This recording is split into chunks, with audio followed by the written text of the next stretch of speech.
At sa mga pagkakataon po ito, isang malaking karangalan po para sa akin ang ipakilala ang isang leader na kahit kailan ay hindi tayo iniwan sa gitna ng laban natin sa pandemya. Ang isang leader na tunay na nagbigay ng pagmamahal, malasakit at kalinga sa ating mga batang Maynila. Ang batang galing sa hirap, nagsumikap. Ang batang Maynila, Yorme Isko Moreno Papago! Malinaw yun! Malinaw yun! Malinaw yun! O sige, pagbigyan natin sila. Kung ako'y mali, edi mali din sila. Kasama ko silang gumawa nun eh. Tama ba? Mali pala, ba't nyo inaprubahan? Lalo na, kayo mga taga 3rd District, yang si Chihuahua. Kilala yung si Chihuahua? Siya majority floor leader nun eh. Mali pala eh. Ba't nyo inaprubahan? Tama, mali? Tulonggis. Totoo, ako naman wala naman akong kinubli sa inyo. Ano sinabi ko? Magla-lockdown. Magla-lockdown. Anong pangamba ng tao? Mamatay. Magutom. Ano sabi ko sa Facebook? Mga nanay ko, mga tatay ko, mga lolo't lola ko, pumanatag kayo. Huwag kayong mag-alala. Pag ako, wala nang maibebenta, wala nang mautangan, nakita nyo itong relo na ito, ipatata sa kutok, itambunting makaraos lang tayo. Tanong, mga batang Maynila, dyan sa Kudli, sa harapan, sa Wakali, sa Nangka, nakaraos pa tayo? Ba't sila nagre-reklamo maraming utang? O ngayon, puro na lang utang, utang, utang. Pwede ba makisuyo? Pag nagpunta sila rito, sabihin ninyo, magsilayas na raw kayo dyan, si Isko na lang magbabayad ng utang. Ang importante sa akin, tao, hindi politiko. Sila, nagsasama-sama para lang sa kanila. Ako, kahit mag-isa, basta kasama ko kayong lahat, panatag na ako. Kaya, mga nanay ko, huwag kayong mag-alala. Babalik ko na yung cake. Wala na raw yung cake. Ginawa namang 1,000 eh. Wala na raw yung insure. Wala na yung vitamins. Talaga? Konti na lang. 43 days na lang. Manatag kayo. Basta kung ano yung natikman nyo dati. Bigyan nawa ako ng Diyos ng lakas ng pangangatawan. Iraraos ko kayo. Itatawid ko kayo. Ngayon, mga nanay ko, mga tatay ko, gusto nyo pa ba akong bumalik? O saan kayo nakakita ng kandidato? Inaakusahan pero umaamin. Bakit? Wala naman ako kinahihiya. Tao naman ang nakinabang eh. Ang masama, politiko lang ang nakinabang. Palibasa, wala na ako sa City Hall. Sila-sila na lang nagpapakinabangan. O tingnan ninyo, magpangalan kayo ng kahit isang dumagoso sa City Hall. Kahit isa lang. Wala. Yung pamilya nila, siksik-liglig at nag-uumapaw pa. Kaya po ako, lagi po maluwag sa damdamin ko, humarap sa taong bayan. Kaya, mga nanay ko, mga tatay ko, mga lolo't lola ko, mga batang Maynila, gusto nyo ba talaga akong bumalik? Sigurado kayo. Kasi yung mga chairman nyo dyan, puro J.O.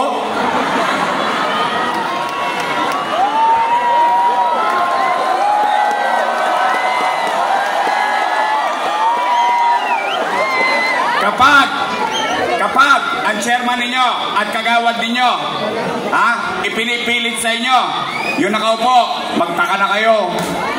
ayaw nyo na, sinusubo pa sa inyo. Magkano kaya ang dahilan? Sarap siguro ng J.O. Joke only. Hindi o.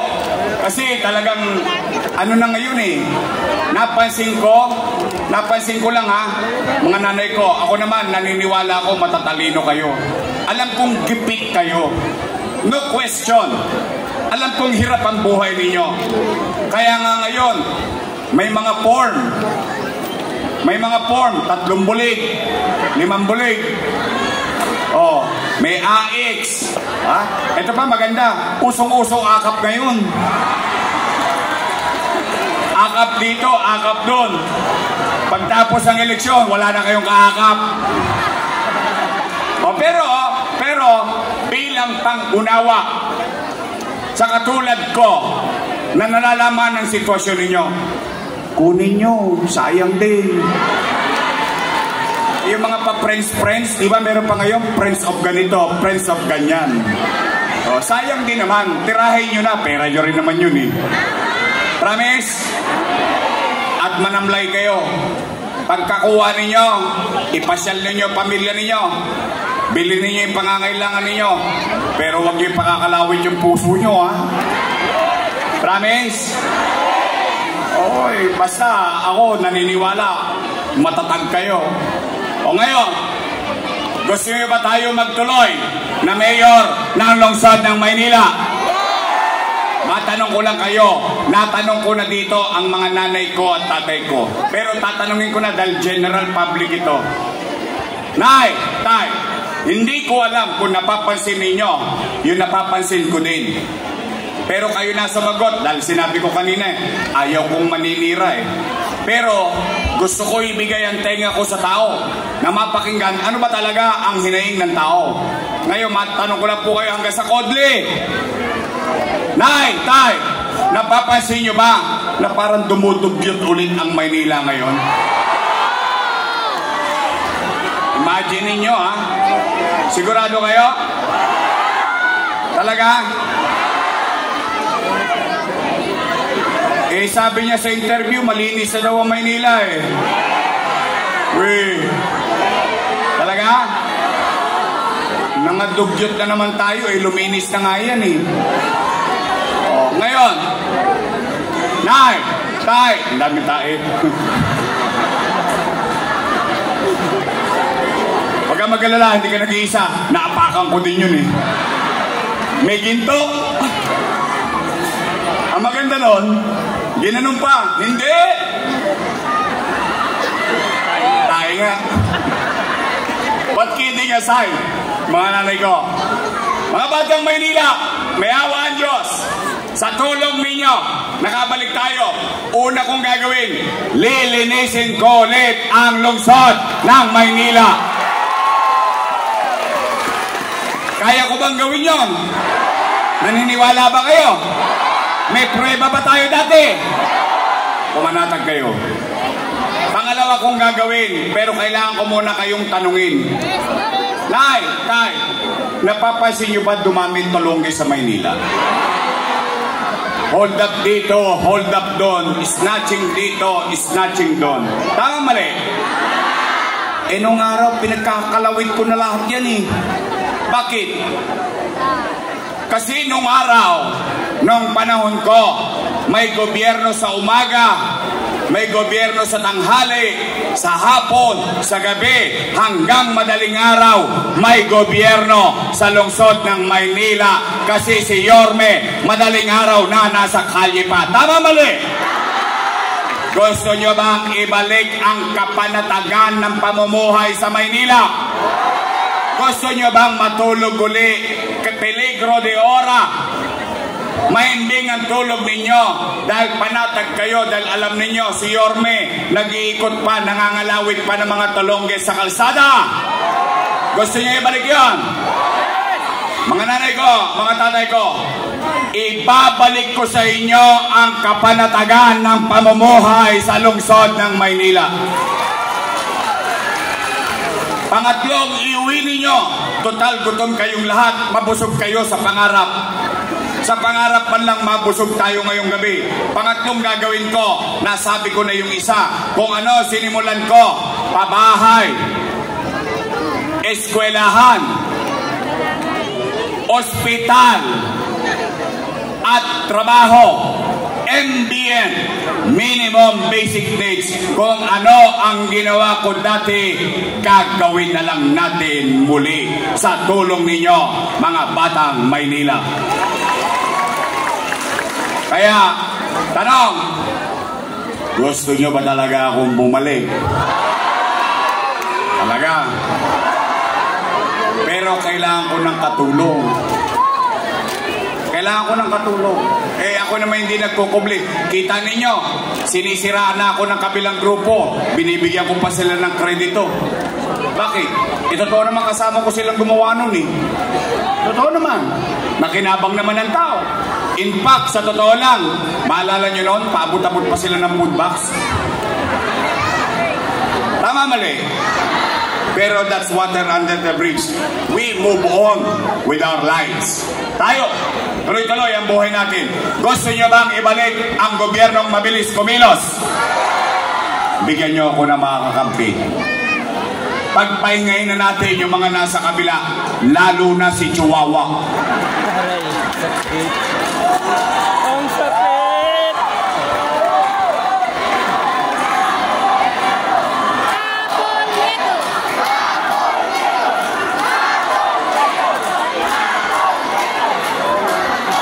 Si Chihuahua, nagtatapang-tapangan lang yon, nangihiram ng tapang sa alak. Pero kayo, tatanungin ko na kayo diretsahan. Nakita nyo na ba dito yan ng normal na araw? Nabisita ba kayo yan dito? Pag may sakit kayo? Oh, wala. Bakit? Doon busy sa Huadcom. Tama mali? Pero tingnan ninyo to. Tingnan nyo ito. Ilan na dumating dito. Kaya, mga kababayan, ako na may real talk lang. Total, nakatulong naman ako sa kanila. Kahit na itinatanggi nila, okay lang yon. Basta ako, masaya ako na naging bahagi ng tagumpay nila. Total, tinulungan natin silang maging kusyal. Tama mali? Nanalo, di ba? Tinulungan natin ulit maging kusyal. Nanalo, di ba?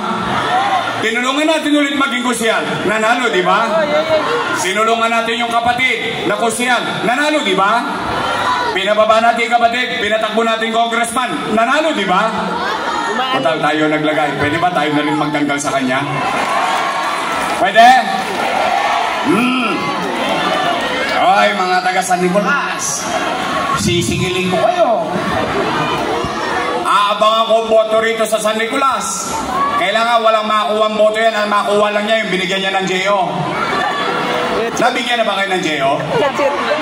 Hindi ba? Mahinang klase pala kayo. Ay di bale, hayaan nyo na yun. Basta, bigyan nyo ako ng mga kasama. Nandito na sa kodli ko ang buong Yormes Choice. Mga nanay ko, mga tatay ko, nandito, may asim pa. Natikman nyo na ba yung cookie niya? Masarap ba? Matamis? Sintamis ang pagmamahal niya sa ating bayan. Mocha Uson! Konsehal Chris Tagle, Kong Alvarez.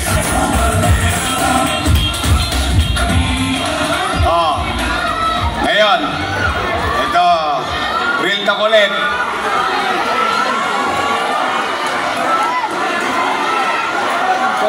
Sino mas pogi? Lit-lit po. Yung tatay o anak? Bugbog si lit-lit palagi. Ha? Ha?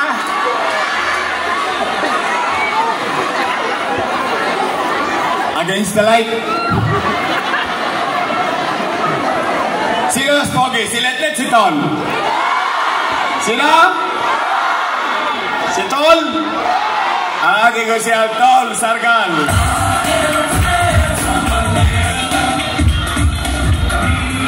Basta ang payo ko lang kay Tol, namnamin mo na lahat ng buhok mo. Alam ko na kung saan papunta yan. Magsasyagi yan. Sa gilid. Sa gilid na lang. Oh. Nay, tay. Gawin tao ni tita mo niya. Ito naman, on a personal level. Basta ako, masaya akong nakatutulong sa tao, sa isa o sa maramihan. Katulad ni Chihuahua. Itanggi man niya, wala na akong magagawa doon. Basta na natulungan natin sila. O tapos na. We move on with our lives. Mga batang San Nicolas, mga batang 3rd District, pwede ba gawin natin ng congressman na makikita natin, makakausap natin, nakangiti lagi at may malasakit sa kapwa? Apol Nieto!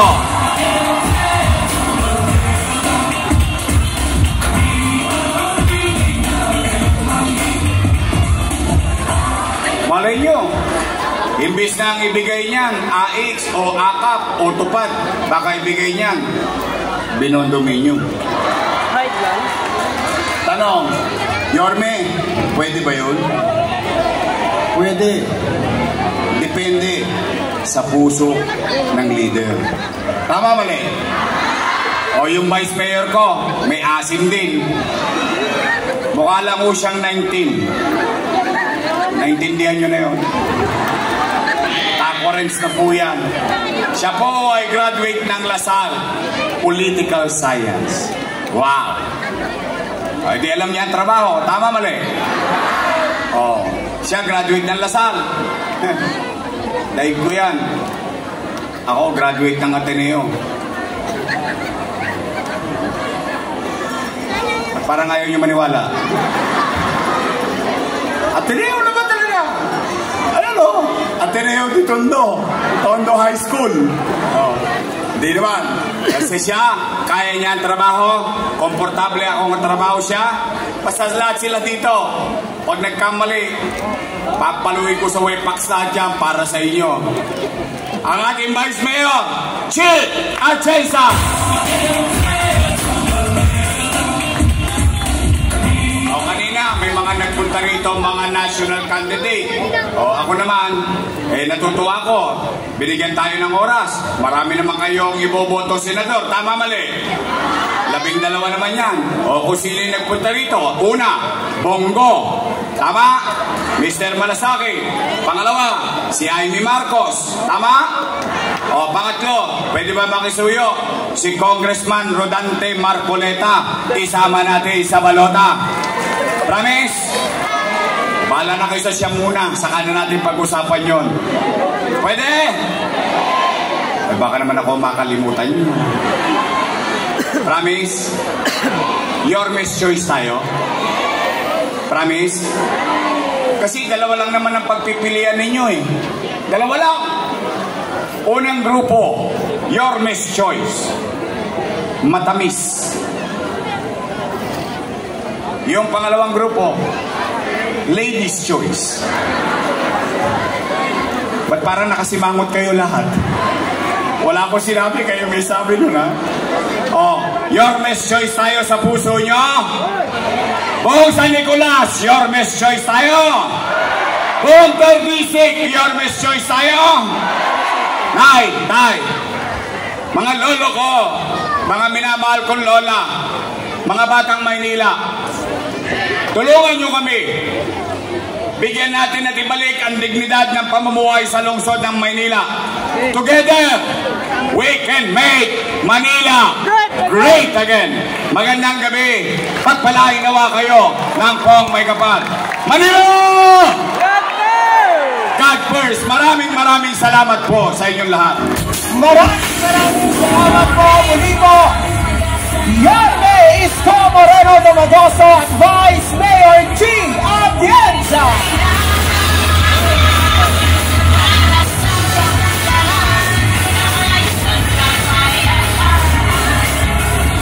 Ating dito, huwag naman din po natin kalilimutan sa hanay ng mga congressman. Ang numero 3, Congressman Apol Nieto. At ang ating pong mga konsehal sa mga muna po, ni Consejal Bong Alvarez, Councilor Robin J. De La Cruz, Councilor Chris Nagle, Councilor Mocha Usona, Councilor Tol Sarga.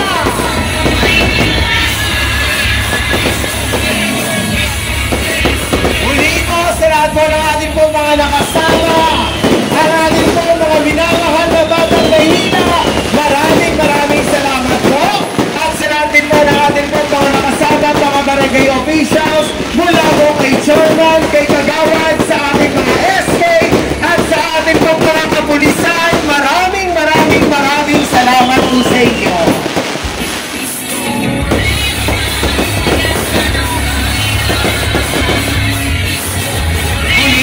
Ay huwag naman po natin palilimutan sa hanay po ng pagiging alkalde ang numero 2, si Yorme Isko Moreno Domagoso.